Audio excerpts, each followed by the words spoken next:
আসসালামু আলাইকুম। এসএসসি দাখিল ২৬ আমাদের মাস্টার প্ল্যানের আজকে কিন্তু ১৭তম দিন তথা ২০ জানুয়ারি ২০২৬। আমরা আমাদের মিশনের অংশ হিসাবে আজকের দিনে যে পড়াগুলো পড়ব সেটা হচ্ছে প্রথমেই রয়েছে হাদিস শরীফ। হাদিস থেকে আমরা যেটা পড়ব সেটা হচ্ছে যে হাদিসের অনুবাদ পড়ব আমরা গত দিনের মতোই। সেটা হচ্ছে ১৯, ৪০, ৪১, ৪২ এবং ৫০। এই কয়টা হাদিসের আমরা অনুবাদ পড়ব খুব ভালোভাবে, ঠিক আছে। এরপরে Arabic first part. Arabic first পার্টে রয়েছে উস্কুর আউসাফাত লাতি জাকারাহা শায়রু হায়াওয়ান। এই কোশ্চেনটা সংক্ষিপ্ত কোশ্চেন, ভেরি ভেরি ইম্পর্টেন্ট, ঠিক আছে। এই কালকেও আমরা একটা কোশ্চেন ভেরি ভেরি ইম্পর্টেন্ট বলছিলাম, এইটাও বলছি। এই দুইটাকে আমরা 100% বলছি ইনশাল্লাহ পরীক্ষায়। অ্যারাবিক ফার্স্ট পার্টের সংক্ষিপ্ত কোশ্চেন সেগমেন্টে এই কোশ্চেনটা আসবেই ইনশাল্লাহ। এরপরে আমরা আসি দাখিল সেকশনের ইসলামের ইতিহাস। কি বলা হচ্ছে? ইসলামের ত্রাণকর্তা এবং সিদ্দিক উপাধি দুইটাই হচ্ছে খলিফা আবু বকর রাদিয়াল্লাহু তাআলা আনহু, তার সম্পর্কিত ওই চ্যাপ্টারে আছে। ইসলামের ত্রাণকর্তা বলা হতো তাকে কেন এবং তিনি কি কারণে সিদ্দিক উপাধি পেয়েছিলেন, এটা আপনারা পেয়ে যাবেন কত এনসিটিভি তথা মূল বইয়ের 93 নম্বর পেজে। এরপরে ইতিহাস, এটা হচ্ছে এসএসসি লেভেলের জন্য ইতিহাস। পাল বংশ সম্পূর্ণ পড়বেন। পাল বংশ 400 বছর শাসন করেছে এবং খুব গুরুত্বপূর্ণ কয়েকজন রাজা কিন্তু এই বংশে আছে, যাদের সাথে অনেক স্মৃতি অনেক ইতিহাস জড়িত। এজন্য খুবই গুরুত্বপূর্ণ, এই পুরো বংশটা খুব ভালো করে পড়বেন। এটা হচ্ছে এনসিটিভি 39 পেজ থেকে শুরু হচ্ছে, 39 পেজ থেকে শুরু হচ্ছে। এরপরে ইকোনমিক্স, অর্থনীতি, চাহিদা 3.4, চাহিদা পড়বেন খুব ভালো করে, এনসিটিভি 33 পেজ থেকে। এরপরে ইসলাম শিক্ষা সপ্তম পাঠ। এই সপ্তম পাঠ থেকে আপনি কোশ্চেন পাবেনই, কোনো কথা নাই। এটা হচ্ছে ইলম সম্পর্কে, ইলম মানে জ্ঞান, ঠিক আছে, ভেরি ভেরি ইম্পর্টেন্ট। এই সপ্তম পাঠ থেকে আপনি অবশ্যই কোশ্চেন পাবেন, যেটা শুরু হচ্ছে 112 নম্বর পেজ থেকে।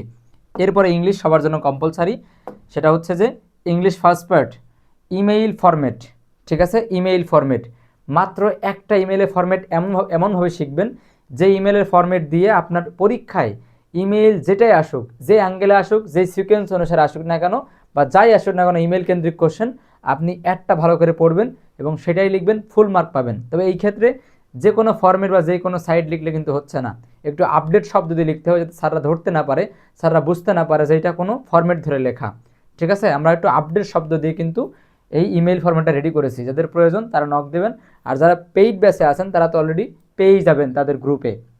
তাহলে ইমেইল ফরম্যাট কালকে হচ্ছে আমাদের পড়া। একেবারে ইমেইল ফরম্যাটটা একটা ইমেল পড়লে আপনার সকল ইমেল হয়ে যাচ্ছে, তাহলে ওইটাকে একদম বানান সহ ভালো করে মুখস্থ করে লিখে লিখে প্র্যাকটিস করে ফিনিশ করতে হবে, ঠিক আছে। তাহলে এটা ছিল আমাদের ইংলিশের পড়া এবং হোমওয়ার্ক গণিতের।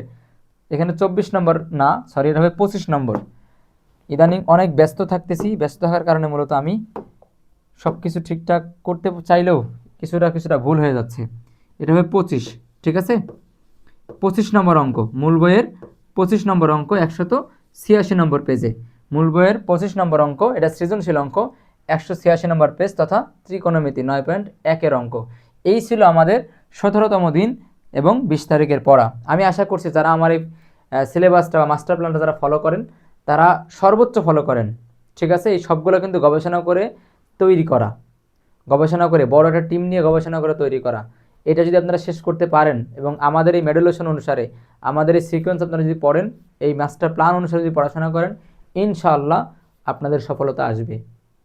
তবে পরামর্শ হচ্ছে, রিকোয়েস্ট হচ্ছে, আপনারা আমাদের পেইড ব্যাচে ভর্তি হয়ে যান। পেইড ব্যাচে ভর্তি হওয়ার পর দেখবেন যে আমাদের ক্লাসের সিস্টেমটা কেমন, আমাদের সার্ভিসগুলো কেমন, ঠিক আছে। আর আরেকটা রিকোয়েস্ট হচ্ছে, এই যে মাস্টার প্ল্যান আপনারা যারা পড়তেছেন, আমার পেইড ব্যাচের শিক্ষার্থী হোক বা বাইরে যারা পড়তেছেন, অবশ্যই সম্পূর্ণ পড়াগুলো ভালোভাবে একানিষ্ঠ হয়ে মনোযোগ সহকারে সম্পূর্ণ শেষ করবেন। পড়তে হয় তাই পড়বেন এমন না, কিন্তু ভালো করে শেষ করবেন, যাতে আপনার পড়াগুলো একবারেই কাভারেজ হয়ে যায়। যখন রিভিশন আসবে পরবর্তী আমাদের প্ল্যানে, আমাদের তো 60 দিনের প্ল্যান নিয়েছি, পরবর্তী প্ল্যানে আমাদের যে রিভিশনগুলো আসবে তখন যাতে অল্পতে আপনার হয়ে যায়। আর যদি আপনি এখন ভালো করে মুখস্থ না করেন, ভালো করে রেডি না করেন, ভালো করে শেষ না করেন, এলোমেলো করেন বা অগোছালোভাবে করেন, বা হচ্ছে খুব বেশি একটা গুরুত্ব দিয়ে না করেন, অবহেলা করে করেন, তাহলে পরবর্তী সময়ে যখন আর সময় থাকবে না পরীক্ষার আগ আগ মুহূর্তে, তখন কিন্তু আপনার ওই পড়াগুলো আবার মুখস্থ করতে হতে পারে। আর তখনকার সময় মুখস্থ করলে ওই পড়া মনে থাকবেও না, আর তখনকার সময় যা মুখস্থ করবেন তা তো হারিয়ে যাবেই, আগের পড়াও হারিয়ে যাবে। এজন্য পরীক্ষার আগে ফ্রেশ থাকতে হয়। পরীক্ষার 1 মাস আগে থেকে আমরা রিভিশন দিব। তাহলে রিভিশন দেওয়ার ক্ষেত্রে আপনার কী করতে হবে? আগে তো মুখস্থ করবেন, আগে তো নাঙল চষবেন, জমি চাষ করবেন, তারপর তো বাসই দিবেন, তাই না? তারপর তো লেবেল করবেন। সুতরাং চাষটা যার যত গভীর থেকে হবে তার জমিটা তত উর্বর হবে। আশা করছি বুঝতে পেরেছেন। এই পড়াগুলো, ডেইলি পড়াগুলো যত মিস করছেন, আজ থেকে শুরু করছেন তো আজ থেকে ভালো করে শুরু করেন। কোনো মূল্যেই বা কোনো কারণেই এই সিলেবাসের এক চিমটি পরিমাণ পড়া অবহেলা করা যাবে না, গ্যাপ করা যাবে না। সম্পূর্ণ পড়া পরিশ্রমের সেরাটা করে, সর্বোচ্চ এফোর্ট দিয়ে, সর্বোচ্চ প্রচেষ্টা করে শেষ করতে হবে। চাইলে এই পড়ার বাইরেও আরও পড়াশোনা করতে হবে, নিজের কোচিং আছে, নিজের প্রাইভেট থাকতে পারে। ঠিক আছে, ভালো থাকবেন, সুস্থ সবল থাকবেন, পড়াশোনার মধ্যেই থাকবেন এই কয়েকটা মাস। সবার উত্তরোত্তর সফলতা কামনা করছি, সবার ভালো রেজাল্ট হোক, সবাই A+ পেয়ে যান এই দোয়া করছি। আজকে এখানে শেষ করছি। আসসালামু আলাইকুম রহমতুল্লাহ।